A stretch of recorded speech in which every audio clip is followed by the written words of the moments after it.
이 창세기 12장은 바로 하나님은 구원의 하나님이시라는 것을 나타내고 있는 장입니다. 여호와께서 아브라함을 부르시는 장이기 때문입니다. 그 앞장에 11절의 끝부분에 가보면 31절에 데라가 그 아들 아브람과 하란의 아들인 그의 손자 롯과 그의 며느리 아브람의 아내 사레를 데리고 갈대아인의 우르를 떠나 가나안 땅으로 가고자 하더니 하란에 이르러 거기 거류하였으며, 그래서 하나님이 아브라함을 부른 곳이 하란이었던 것을 말하고 있습니다. 그런데 그의 아비 데라가 가나안 땅으로 가고자 하여서 우르를 떠나서 하란에 이르렀지만 가나안 땅을 가지 않고 바로 그 하란에 머물렀다라는 사실이에요. 그러나 하나님은 그곳에서 아브라함을 부르십니다. 부르실 때 첫 번째 그에게 하신 말씀은 너의 고향과 친척과 아버지의 집을 떠나야 되는 것을 명령하십니다. 우리가 예수님 안에서 예수님의 부르심을 받아서 하나님의 자녀가 되어지고 하나님의 백성이 되어지는 데는 분명히 지경이 옮겨지게 된다라는 것을 우리가 알 수 있습니다. 아브라함이 하나님의 축복을 받고 하나님의 거하는 주시는 그 기업으로 주는 땅에 가기 위해서는 이전에 그가 거하였던 땅에서부터는 떠나야 된다라는 사실이죠. 사실 이 하란 땅은 그에게 퍼머넌트리 영원히 그가 거할 수 있는 땅이 아니라 그것은 잠시 그가 머물렀던 이방 땅입니다. 알지 못하는 객과 같이 살던 땅입니다. 이 객과 같이 살던 그 땅과 그 다음에 하나님이 지시함을 받아서 간 땅은 달랐다라는 사실입니다. 그래서 하나님이 그를 부르시고 그에게 하신 것이 너는 이 아비와 본토와 친척 네가 거했던 이곳을 떠나서 내가 지시한 땅으로 가라. 그래서 결국은 그가 하나님의 말씀을 따라서 떠나서 갑니다.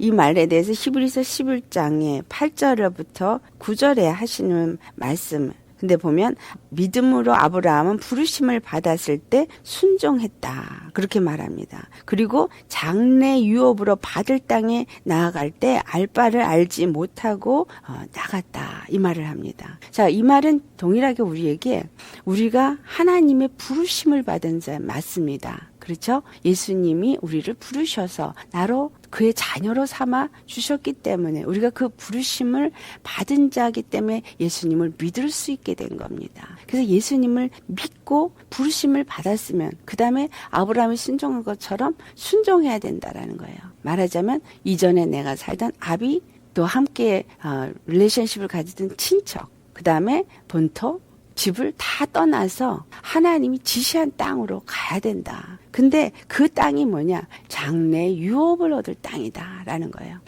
창세기에는 보이는 육체의 가나안 땅이지만 신약에 와서 예수님을 믿는 우리는 장래 유업의 땅이 어디입니까? 곧 하늘나라. 천국을 의미하죠. 그러니까 하늘나라 천국에 이르는 것이 우리의 소망이 되기 때문에 그것을 향해서 이제까지 육적은 아비에게 속하였고 육적인 관계 속에 속해 있고 육적으로 거하였던 곳에서부터 나와서 그 부르심의 소망을 가진 그 유업을 향해서 걸음을 내딛어야 한다. 곧 말하면 세상에서 나와서 거룩한 삶의 길을 걸어가는 자가 되어야 한다. 이 말입니다. 그런데 아브라함이 그 나아갈 바를 알지 못하고 나아갔다 그랬어요. 자, 우리가 믿음의 여정을 떠날 때 우리의 길을 압니까?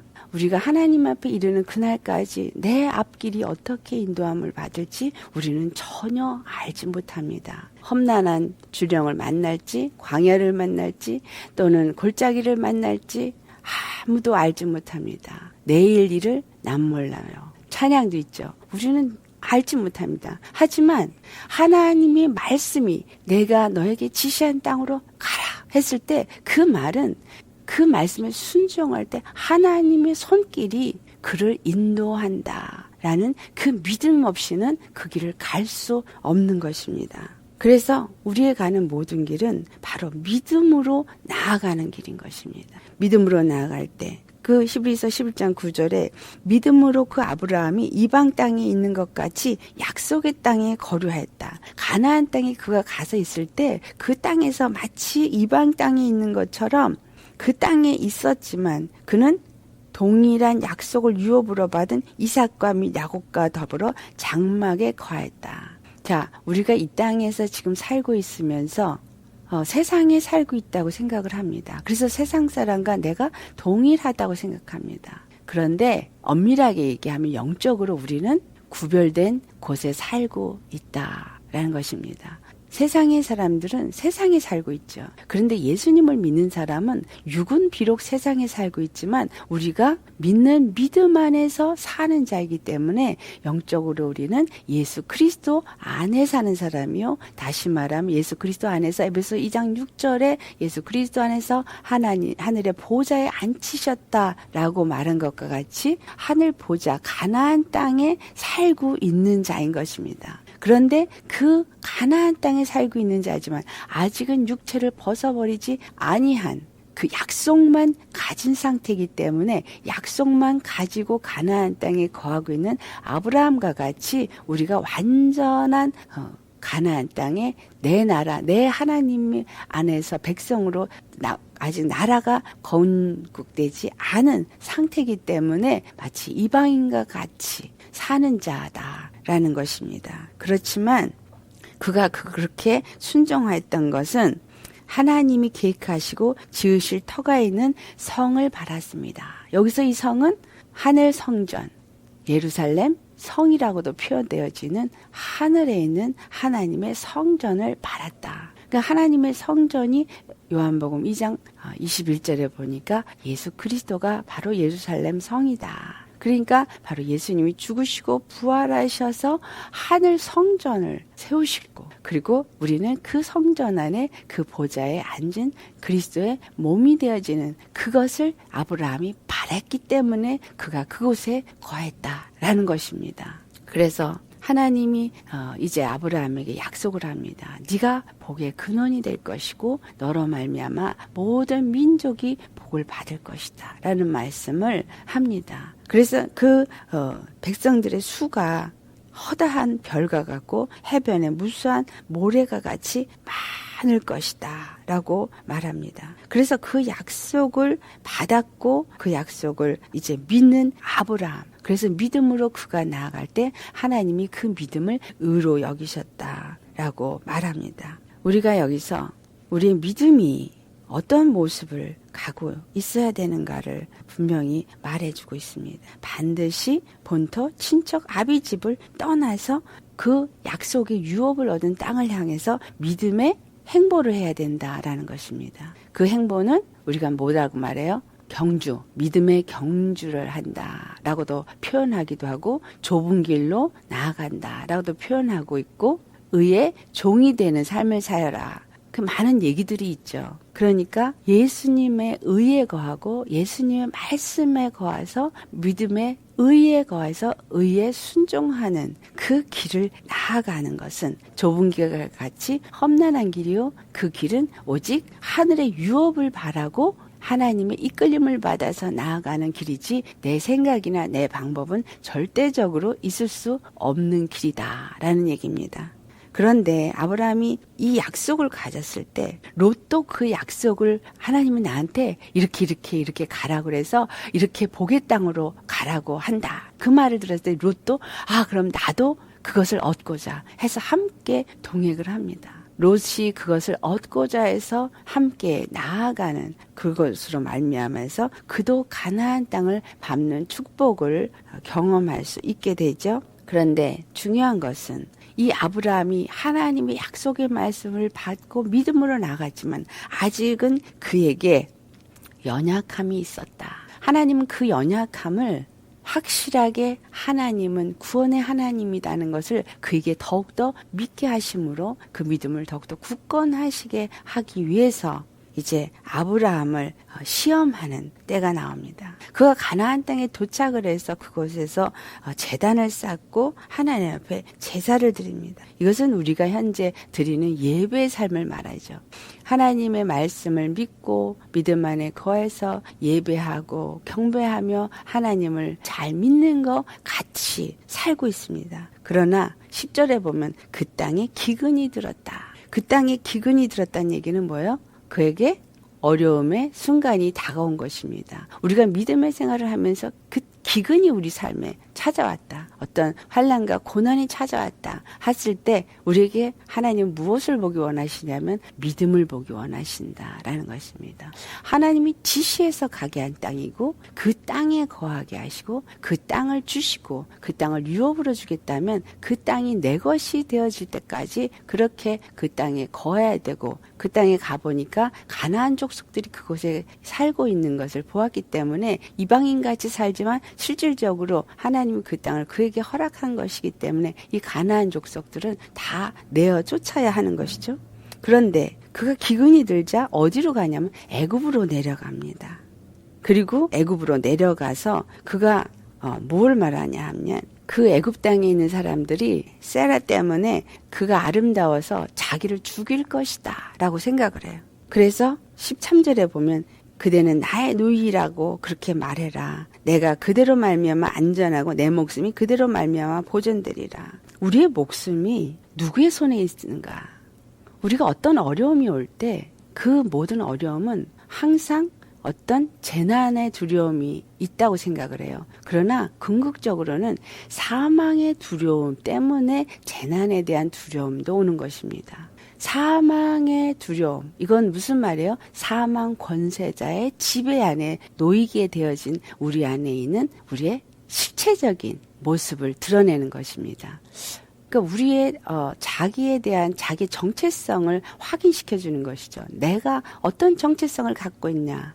아, 나는 사망의 두려움 가운데 놓여 있는 자이구나 라는 것이 언제 드러납니까? 우리에게 어려움이 올 때, 절망이 올 때, 질병이 올 때, 그래서 어떤 죽음의 그림자가 우리를 덮을 때 그 정체성이 드러나게 됩니다. 근데 하나님이 아브라함이 그에게 부르심을 받은 하나님의 그 유업을 얻는 자로서 부르셨기 때문에 그의 정체성이 사망에 놓여 있는 자가 아니라 하나님의 약속 안에 거하는 자라는 그 정체성을 확인시켜 주시기 위해서 그에게 기근을 허락하시고 그리고 애굽에 내려가는 것을 버려둡니다. 그런데 그는 자기 생각을 따라서 당신으로 인해서 그 사례로 인해서 내 목숨이 보존될 거다. 나의 살고 죽음이 누구 때문에 있다고 생각해요? 그 아내 때문에 내가 살 수도 있고 죽을 수도 있다. 이것은 뭐예요? 완전한 불신앙이고 그가 갖고 있는 근본적인 죄성이 드러난 부분입니다. 그래서 거짓말을 하죠.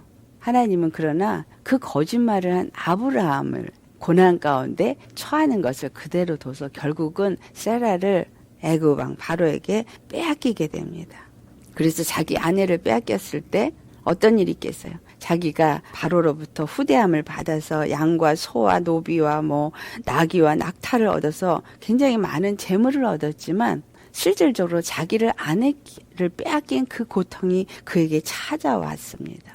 그러나 하나님은 17절에 보면 여호와께서 아브라함의 아내 사라의 일로 바로와 그 집에 큰 재앙을 내립니다. 이것이 뭐예요? 하나님의 일방적인 구원인 것입니다. 아브라함이 아직은 연약한 믿음으로 인하여서 하나님이 그 모든 생사화복의 주권자요, 모든 통치자인 것을 아직 알지 못할 때, 그래서 하나님이 그를 이방인조차도 그가 두려워하는 자기 앞에 더 큰 권세이고 자기에게 두려움을 줄 수 있는 세상 왕인 바로의 그 두려움 앞에서 하나님은 그 왕도 하나님의 주권 하에 놓여 있다는 것을 나타낸 사건인 것입니다. 그래서 하나님이 바로의 집에 재앙을 내리셔서 결국은 바로가 세라를 다시 아브라함에게 내어놓도록 합니다. 그래서 바로가 아브라함을 불러서 내가 어찌하여 나를 이렇게 행하였느냐, 내가 어찌하여 그를 내 아내라고 내게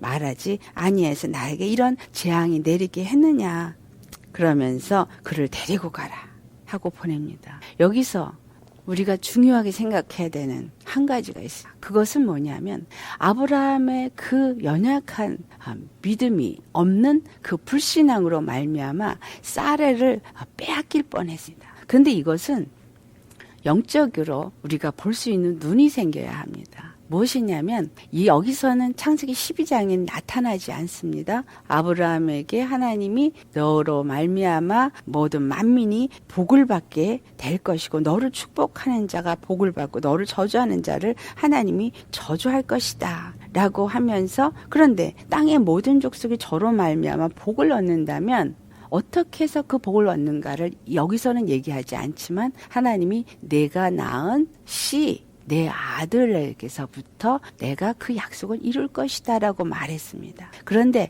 사라가 아기를 낳지 못해서 있을 때 그 종을 통해서 아기를 낳게 하지만 하나님은 내가 낳은 사라, 내 아내 사라를 통해서 내가 아들을 낳게 할 것이다. 그리고 그 세라가 낳은 아들을 통해서 내가 너에게 약속한 그 약속을 이룰 것이다 라고 말합니다.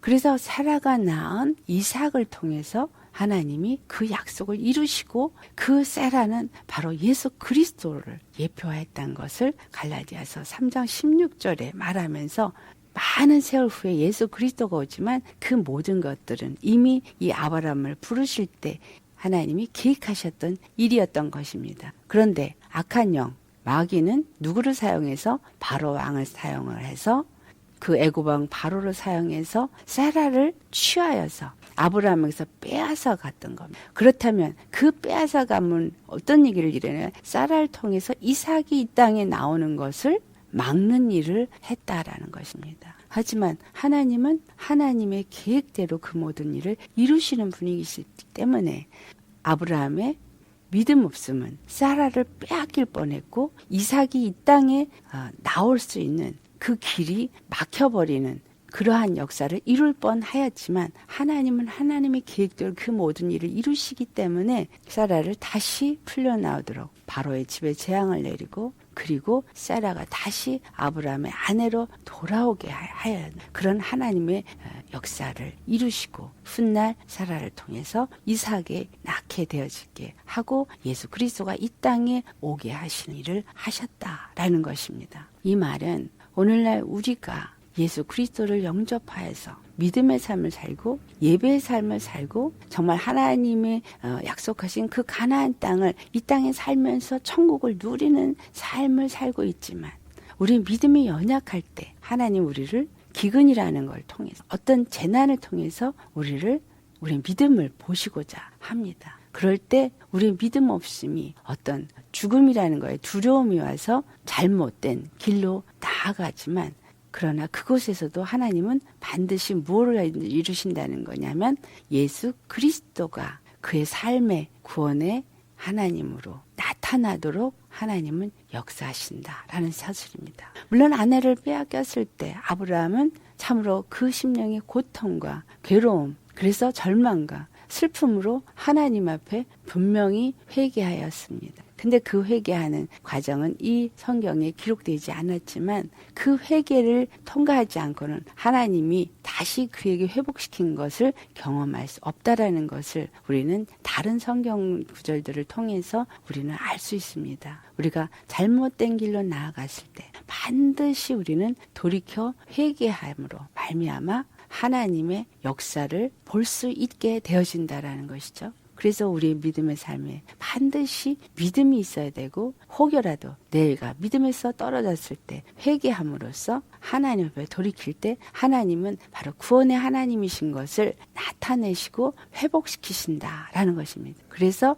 아브라함에게 사라를 다시 돌려보내시고 그를 통해서 아들을 낳게 한 것처럼 우리의 믿음이 온전히 바로 내게 돌아와서 성령님이 내 안에서 역사하시고 나에게서 아들을 낳는 그러한 열매 맺는 생명의 열매를 맺는 그러한 믿음의 사람이 되도록 우리를 양육하신다라는 것입니다. 그래서 나를 부르신 하나님, 나에게 축복을 약속하신 하나님, 그 하나님은 반드시 그 약속하신 대로 그 축복을 이루시는 구원의 하나님이시다 라는 것입니다. 그래서 우리가 어떤 환난, 어떤 어려움이 올 때에도 나의 생사 화복을 주관하시는 분이 하나님 아버지시다라는 것을 믿어야 한다는 것입니다. 어떤 내 돈이, 어떤 내 명예가, 아니면 어떤 내 실력이, 어떤 노하우가 이 땅에서 윤택하게 하고 복을 줄 것이라고 생각하는 어리석은 불신앙, 그것은 반드시 우리에게 고난으로 찾아오게 되어진다라는 것입니다. 왜냐하면 세상의 것을 의지하고 세상의 것 때문에 내가 행복할 수 있다라고 하는 그 모든 것들을 다 내려놓을 때까지 하나님은 우리에게 구원의 하나님이심을 믿는 믿음을 주시기 위해서 우리를 시험하신다라는 것입니다. 근데 다른 구절에 하나님 우리를 시험치 아니하신다라는 말씀도 있는데, 그 시험이라는 것이 한국말로는 같은 시험인데 영어로는 3T, 그래서 trial, temptation, 그 다음에 test, 이렇게 세 가지로 나타나죠. 그래서 temptation은 마귀가 주는 시험이고, trial은 어떤 고난과 고통과 재난이 우리 앞에 오는 부분이고, test는 하나님이 우리의 믿음을 보시기 위해서 연단하는 과정을 말합니다. 그래서 그 모든 것들은 하나님이 마귀로 하여금 그 일을 하도록 허락하시기 때문에, 그래서 마귀가 우리에게 어떤 일을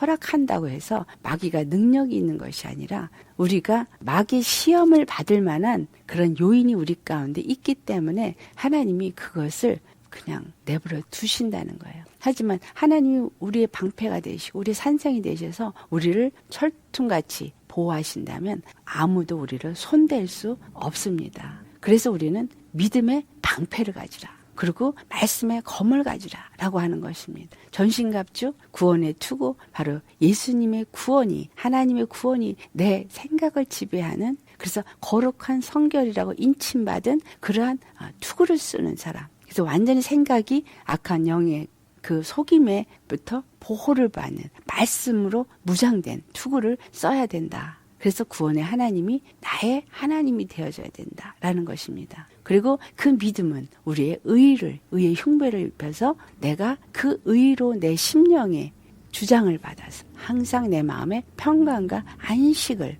갖는 그러한 자. 그래서 어떤 마귀의 역사가 와도 강한 믿음의 방패를 가지고 막고, 그리고 말씀의 건물을 그걸 대적할 때 우리는 승리하는, 믿음 안에 거하는, 약속 안에 거하는 자가 되는 것입니다. 그래서 이 창세기 12장은 이 아브라함의 부르심과 또 그의 연약한, 믿음의 연약함을 통해서 그가 어떠한 일이 있었는가, 그리고 그 뒤에 역사하는 악한 영의 역사를 실질적으로 눈에 보이지 않지만 모든 것에는 뒤에서 악한 영, 마귀의 역사가 있다라는 것입니다. 그래서 이 땅에 있는 모든 일들은 바로 영적인 세계의 일들이 우리 가운데 일어나는 것이기 때문에 우리가 그것을 영적으로 볼 수 있는 눈이 있어야 한다는 겁니다. 영적으로 그것을 볼 수 있고, 그래서 영적으로 그것을 말씀을 가지고 대적하려면 우리 영의 눈이 떠져야 되고 영적인 말씀을 소유한 자가 되어져야지만 굳건한 믿음의 방패와 말씀의 검을 가진 자가 되어지고, 그래서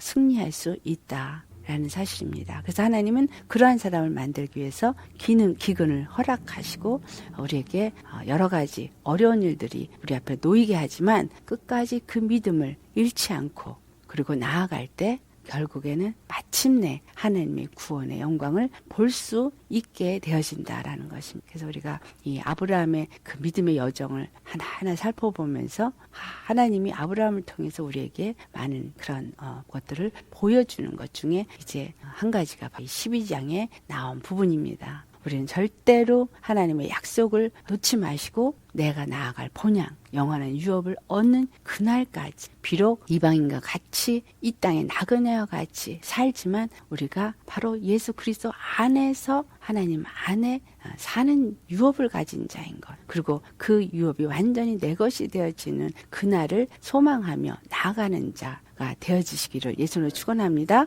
그래서 본토 친척 아비집을 반드시 떠나야 합니다. 그것은 바로 내 죄성을 가진 죄의 사람, 죄성을 가지고 같이 하나가 되어서 살던 그러한 모든 습성, 옛습성, 옛사람, 옛관계, 이러한 모든 타성해졌던 것들을 다 버리고, 그리고 하나님이 지시한 믿음의 길로 나아가야 된다라는 것입니다. 이 말씀 우리 생각하시면서 주님 안에서 우리 자신의 믿음을 또 고백하고 간구하며 기도하는 시간 갖겠습니다.